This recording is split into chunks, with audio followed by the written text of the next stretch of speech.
توبه توبه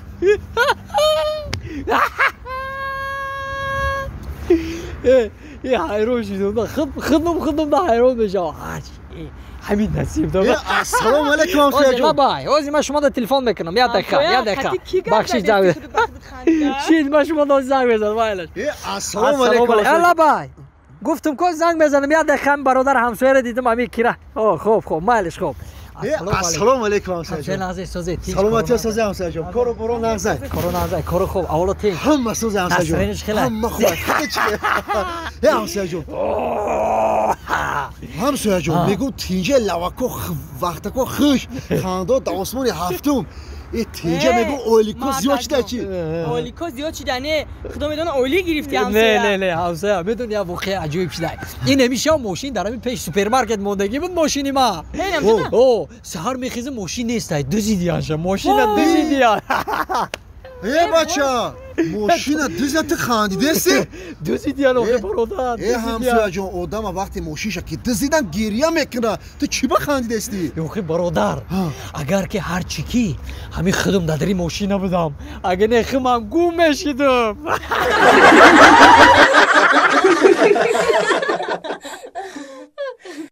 ما همین زنکی گرنگ گفتم که جوگی مرا در نزدیکی تلویزیون پرتو. این زنکی گرنگ جوگی مرا در تکی تلویزیون پرتو. اومد تلویزیون چطوری تماشا کنم میشه بخواد تماشا کردن. زنک همین زنکی نه اسویدن نوبتی خودش کشید تلویزیون ایسار گیرو میکنه ترک شوا کینوی ترکی تماشا میکنه کینوی اندیس تماشا میکنه نوبتی من کشید تلویزیون میکشه ما همین تلویزیون شام بذارم اوقاتشم نمیخرم احمق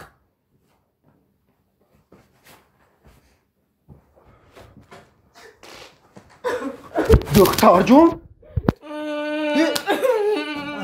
دومود نازه تقوی سوزه میشرم ما اینا کاسمتیکو تو بگی همه صندوق ببره یک چمدان کاسمتیک میبره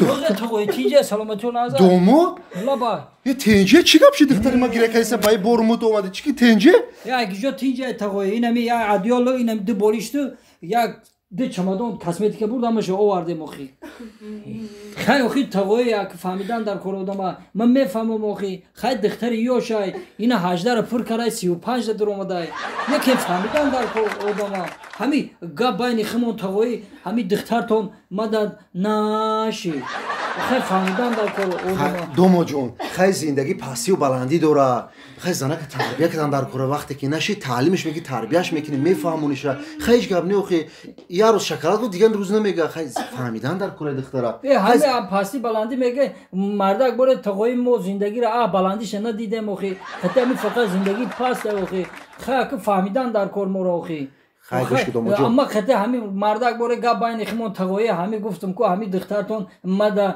نشی یکم اخی چکو کنم نمیدونم اخی تقوی باید فهمیدن در کارودما دومو جون اکی میره با صد حواس امید کلون کردم در خودت برو وردم دودم باورم دومودی ناز گفته اکی روز دبانی مردم را شرمنده میکنه اوز تیره بیار در این خونه مونی مورا همسایه میخواندن اخی وای اخی دیوونه چه کاسمتیک رو زرد مالیست این 7 ماه تولد شدگی است 7 ماه تولد شده ای بچه این 7 ماه تولد شده ای خیلی اگر 9 ماهای پر تولد میشید به فکرم خانمون ما را میسوخته گو خیر فهمیدن در تو خلاصه اینا نگاه کن زراعتی که چه کدسه ما در یک ماه 99 تا زراعتی گالش میکنم این نمیدونم کسلش به همین زراعتی که چه خیلی همه کاند پارسته خیلی خلاصه تقوی جان همین دخترتون مدن نشی خیلی بفهمی که مرام باید عزوی اینمی اونمو اینمی خلاصی زندگی کردن در دومو تقوی جان آخی ما اینمی میگه که ساعت یک دی شو میشه مدن میگه که خیلی شکلات بیاره مگزین ایوتا اینمی مرد شکلات نمیاره باوتی نمیاره نمی این شکلات با شکلاتای دختر جون باید شکلاتای نام شمیگیره مرا اوتانتی دیگه نیست شکلاتی باونتی ما یک جمعه اون دایی ساعت 12 شب ای دختر جون خیلی زندگی و خلاصه همین دختر مدن نشی همین را بفهمه که فهمانه همین خیمه فهمانده شدم که مرا نفهمیده است که اگر میفهمید که ما همین را یکم بار همون تای چادر دیده بودم اوچه ما گفتم که همین عروس نمیشه گفت اوستا میشه گفت تو همین اوستا گفت دختری ناز میشه تربیه کردن در گوره نه کمین حوزیرم ناشی خیلی همین رو فهمیدم در گوره گوش این عدیال آوردم با شما یک خانگه داره گفتم بالکن دو یک شب اگر خوابم رویم برای بالکن آوردم خیلی آدمگری گفتیم نه که همین دخترتون مردک باره گپ بین خدمون او گیره داره و بی یا شو پیر چی دسته اولم گیره میکنه شما هم گیره میکنه خود به خودش دخترتون ماده با میگم ناشی گفتم که دختر موی سرش درست عقلش کوتاه میگه تو مرده که باید بفهمونی زندگی کرده میشه فقط یکدیگر فهمی کنه نشید نه میشه و میشه و چه گفته میشه آخی نشید میگم شما میگه میشه نه که نمیشه نشید آخی توایی ای گوش که دوما همین دختری ما پنجشوی پیشترش ده شیدو همین تده لشید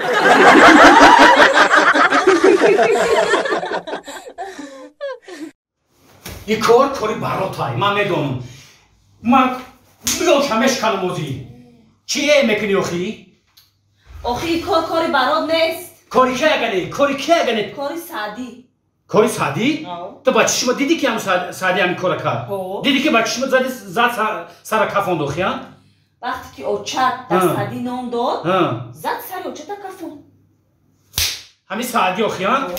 من میامونمش کنم نه که یفتنش قینه یفتنی که قینه؟ سعدی آخی یفتنی قینه است این امرا دادری ماشین در پیش پدز بس ای خونه شون میبرم این قپشه نکی گپم روز من میامونمش کنم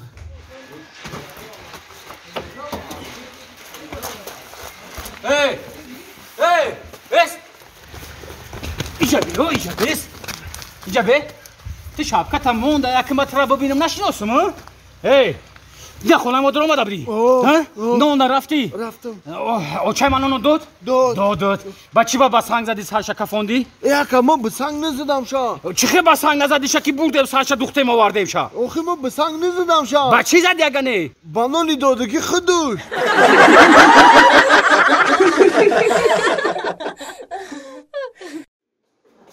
اوچه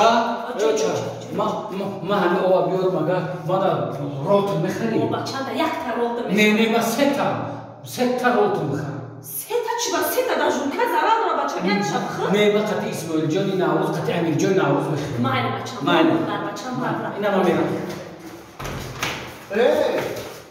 چی که پای مقامه؟ کجا روی که رسیده دستش رو کوزا؟ او را بیارم او بیارم؟ ای ماتی جو؟ ایجی بیو؟ لبای دادا